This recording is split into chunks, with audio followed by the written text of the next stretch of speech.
પાંજરાપોળની visit કરી છે તમે? હા હા ગયેલો છું.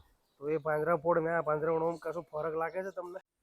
હા, અને બીજું જે તમને સામે પાણી દેખાય છે ટેન્કમાં ભરેલું, તો એમના વિશે એમને એવી માહિતી આપી. મિત્રો, અમે ડાકોર ટૂર ઉપર છીએ અને ત્યાં આગળ અમે અત્યારે આવ્યા છે પ્રમુખ સ્વામી ફાર્મમાં, કે જ્યાં શુદ્ધ સાત્વિક ડેરી પ્રોડક્ટ્સ મળે છે. ખૂબ જ સુંદર રીતે આખું પ્રમુખ સ્વામી ફાર્મ ડેવલપ કર્યું છે. તો આવો એની મુલાકાતે આપને લઈ જઈએ.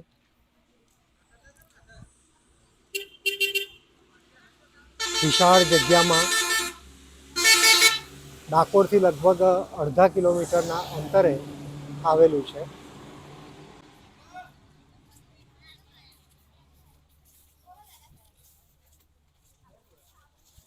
આ એનું એડમિનિસ્ટ્રેટિવ બિલ્ડિંગ છે.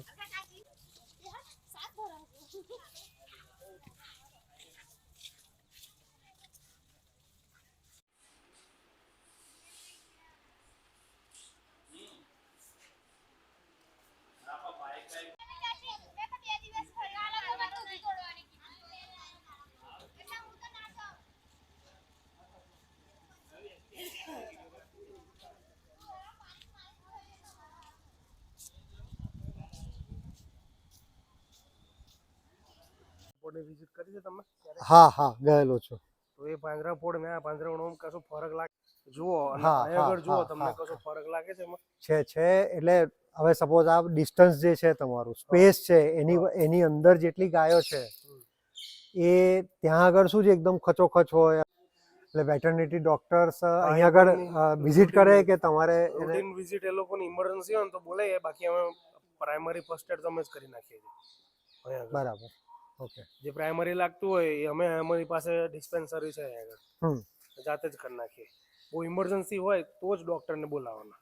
દાળ ભાત છે સીધા મોઢામાં નથી જવાનું, આપણે કોળીઓ કોળિયો જ લઈએ છીએ, બરાબર? એટલે એનિમલને પણ એ રીતે જો ટ્રીટમેન્ટ હોય. હા,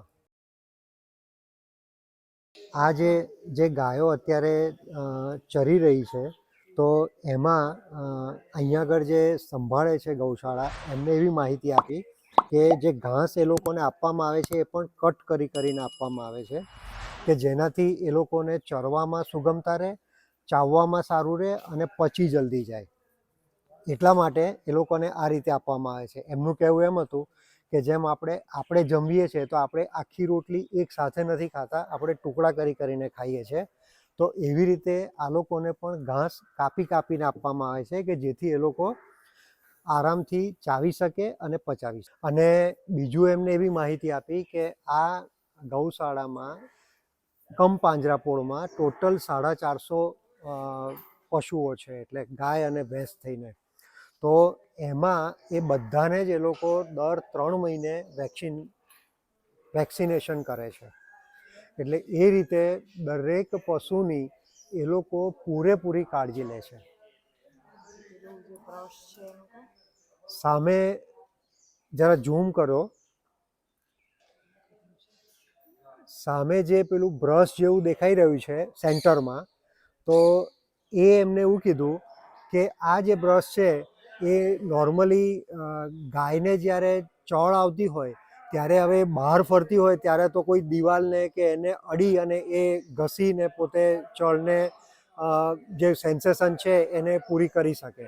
પણ અહીંયા આગળ શું કરે, એટલા માટે એ લોકોએ આ વચ્ચે રાખ્યું છે કે કોઈ પણ ગાયને એવું સેન્સેશન થાય તો એ અહીંયા આગળ આવી અને એને ટચ કરી અને પોતાની જે સેન્સેશન છે એને સંતોષપૂર્વક એ પૂરી કરી શકે. આ જે વિડીયો આપણે અત્યારે જોઈ રહ્યા છે એ 100 એકરનું ટોટલ જમીન છે, અને એ 100 એકરમાં જે આખી આ પાંજરાપોળ ગૌશાળામાં જે 450 પશુઓની સેવા કરવામાં આવી રહી છે, એ BAPS સ્વામિનારાયણ સંસ્થા દ્વારા કરવામાં આવે છે. આ ટોટલી જ્યારે ફ્લેટ જમીન હતી ત્યારે બંજર જમીન જ હતી. એ બંજર જમીનમાં એ લોકોએ આટલી મહેનત કરી અને આખું જ આ ઊભું કરેલું છે.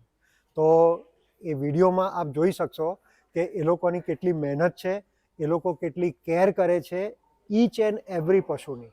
જો મિત્રો આ આપણને જે દેખાઈ રહ્યું છે ટ્રેક્ટરની સાથે ટ્રેલર જેવું જોડેલું એ ટીએમટી ફીડિંગ મશીન છે.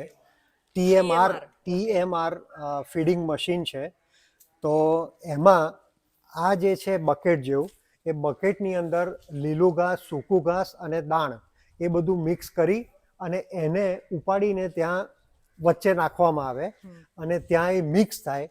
અને એ મિક્સ થયા પછી આ જે તમને સ્લોટ દેખાય છે એ સ્લોટ જે ગમાણ છે ગાયોની અને ભેંસોની, એ ગાયોની ને ભેંસોની ગમાણને પેરેલલ આ ટ્રેક્ટર ચાલે અને એમાંથી આ જે આઉટલેટ છે એ આઉટલેટમાંથી એ ગમાણ ભરાતી જાય અને ત્યાં પછી ગાયો અને ભેંસો ચરે. એવી રીતની આખી ઓટોમેટિક વ્યવસ્થા આ લોકોએ મશીનરીથી બનાવેલી છે. એટલે ઓછા મેન પાવરથી વધારે પશુઓને એ લોકો સર્વ કરી શકે ઓછા કલાકોમાં. હા, અને બીજું જે તમને સામે પાણી દેખાય છે ટેન્કમાં ભરેલું, તો એમના વિશે એમને એવી માહિતી આપી કે આ જે છે ટેન્ક એ સેન્સરથી ભરાય છે. એટલે પશુઓ જેવું પાણી પી લે અને ખલાસ થાય, એક લેવલ ઉપર આવી જાય લેવલથી નીચે, એટલે ઓટોમેટિક એમાં પાણી પાછું ફિલ થઈ જાય. એટલું જ નહીં, ગાય કે ભેંસની જરૂર હોય એ પ્રમાણેની માટી પણ પાથરવામાં આવે છે કે જેથી એને આપણી ભાષામાં સ્પા મળી રહે. અચ્છા, આ જે 4 દેખાય છે 4 ગાય આ બાજુ ઉભી રહે. ઓકે. પાછળની સાઈડ છે આપણે શાવર રિંગ રાખ્યું છે. હા એટલે આ ગાયો છે ને એને એકદમ ઠંડી રાખવી પડે કાયમ માટે. હા. એટલે એ જ્યારે આ પણ આવે મિલ્કિંગ માટે ત્યારે એને વ્યવસ્થિત નવડાવી દેવામાં આવે ત્યાં આગળ. એકદમ ઠંડી પડે એટલે પારસો જલ્દી મૂકે અને દૂધ છે એ વહેલું આપણને સારું મળે વધારે. બરાબર. એટલે ઠંડી કરવી પડે નવડાવીને, પછી આગળ આવે આગળ એટલે પારસો વ્યવસ્થિત મૂકી દઈએ. એક ક્લસ્ટર છે 4 ક્લસ્ટર 4 આચળમાં ચડાવી દેવાના. ઓકે. અને ડિજિટલ મીટર છે એટલે કોમ્પ્યુટરમાં એ લોકોનું ગાયોનો નંબર પણ હોય. અચ્છા. એ નંબર મારે એટલે આપણે કોમ્પ્યુટરમાં એનું દૂધ આવી જાય કે આ ગાય 5 લીટર દૂધ આલ્યું. એટલે એ રીતે મહિનાનું કેટલું દૂધ થયું, વર્ષનું કેટલું દૂધ થયું, એ આખો રેકોર્ડ કોમ્પ્યુટરાઇઝ જ સેવ થાય. વાવ. તો બીજી એક એમને બહુ જ મહત્વની એક માહિતી એવી આપી કે નોર્મલી આપણે શહેરમાં શું કરતા હોઈએ છીએ કે આપણે રોટલી, ભાત કે કંઈ પણ આપણું જે વધેલું હોય એ વધેલું જે આપણું રાંધેલો ખોરાક છે એ રાંધેલો ખોરાક આપણે ગાયને, ભેંસને કે કોઈ પણ એનિમલને આપતા હોઈએ છીએ.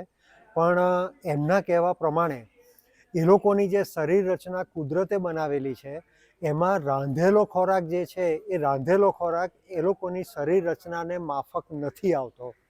એ લોકોને કાચો જે અનાજ છે, એટલે એમનું કહેવું એમ હતું કે તમે કોઈ પણ ગાયને, ભેંસને કોઈને પણ તમારે જો આપવું જ હોય તો જે રો અનાજ છે, સપોઝ ઘઉં છે, ચોખા છે, મકાઈ છે, તો એને તમે દળી અને દળ્યા પછી કાચું તમે એ આપી શકો તો એ લોકોની શરીર રચના માટે અનુકૂળ છે અને એ લોકોના પોષણમાં પણ એને ઉપયોગી થાય.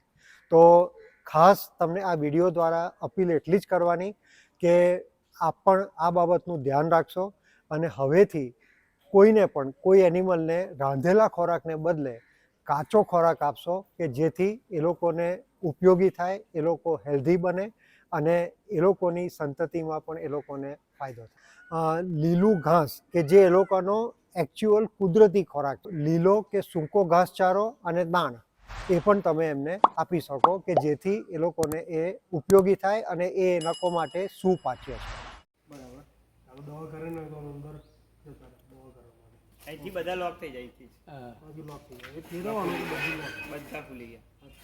ખુલ્લું રાખવું પડે. ગમે ત્યારે પાછું લોક હોય, લોક થઈ જાય ને ફસાઈ ગયું તો એક્સિડન્ટ પણ થઈ જાય. પછી આ 2 ફેન છે જો મોટા. એ આ ગાયોને ગરમી વધારે લાગે ને એચરને. ઠંડા પ્રદેશની ગાયો કહેવાય આપણે. એટલે ઉનાળામાં ઓકે, ઉપર મોટા રાખ્યા છે પંખા. જો દુષ્યંત બંધ રાખે. ગરમી ન થાય એટલે ફેન. હા, વાત ધ્યાન ઘણું રાખ્યું. મિત્રો, આ જે તમને દેખાય છે એ અમને એવી માહિતી આપી કે જ્યારે ગાયોને વેક્સિનેશન કરવાની હોય ત્યારે આ એનું લોક છે. તો અહીંયા આગળથી એ લોકો એનું જેમ જ્યારે માથું કાઢે ત્યારે આ આવી રીતે જઈ અને આમ ફિક્સ થઈ જાય, એટલે એનું માથું અહીંયા આગળ ફિક્સ થઈ જાય. એના પછી જે વેટરનરી ડૉક્ટર છે એ એને કાં બહારથી વેક્સિન કરવાની હોય તો એમ, અથવા તો એની દવા કરવાની હોય તો અંદરથી જઈને પણ એને તપાસી અને એની દવા કરતા હોય છે. પછી એ લોકો પાછું આનું લોક અનલોક કરી દે, એટલે આમ થઈ જાય અને એ પોતાની જગ્યાએ પાછું જઈ શકે. ઓહો.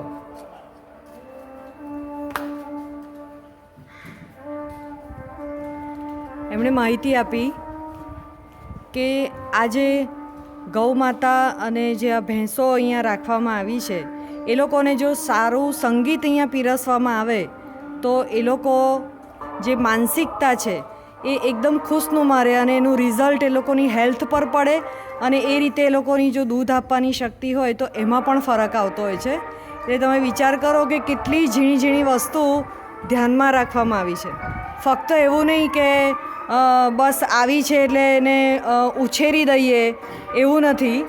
એકદમ નાના બાળકને આપણે જે રીતે કેર લઈને આપણા ઘરમાં એને મોટું પગભર ના થાય ત્યાં સુધી આપણે ધ્યાન આપતા હોઈએ છીએ, એવી જ રીતે અહીંયા મૂંગા પશુઓની પણ એ જ રીતની સેવા કરવામાં આવે છે. એટલે ડાકોરમાં રણછોડરાયને તો પગે લાગીએ જ, પણ સાથે આ ગૌશાળાને જે આટલી સેવા કરે છે એ લોકોને પણ એટલા જ વંદન કરવા જોઈએ. ખાસ આ જ કહેવાનું કે જે અમને આ લાભો મળ્યો આજે, અમે પ્રત્યક્ષ તો ગૌ સેવા નથી કરી શકીએ એમ, પણ જે લોકો કરે છે એમના અમે અમારી સામે અત્યારે છે એના અમે ખૂબ ખૂબ એમને વંદન કરીએ છીએ કે એમના દ્વારા અમને આ જાણવા મળ્યું અને આ લાભો મળ્યો કે કેવી એ લોકો આ પશુઓની સેવા કરે છે. અને પ્રેરણા પણ મળી કે આપણાથી બને એટલું આપણે આપણું યોગદાન આપવું જોઈએ. તો તમારા બધાનો ખૂબ ખૂબ આભાર. તો મિત્રો, આ વિડીયોથી જો આપને કોઈ વધારે માહિતી મળી હોય તો આપ અમને જરૂરથી જણાવશો, અથવા તો આના સિવાય પણ તમારી પાસે કોઈ માહિતી હોય તો એ પણ અમને જરૂરથી જણાવશો. આ વિડીયોને લાઈક કરશો, શેર કરશો, સબસ્ક્રાઈબ કરશો, તો અમને આવા ને આવા વિડીયો આપની સમક્ષ લાવવામાં મોટિવેશન રહેશે.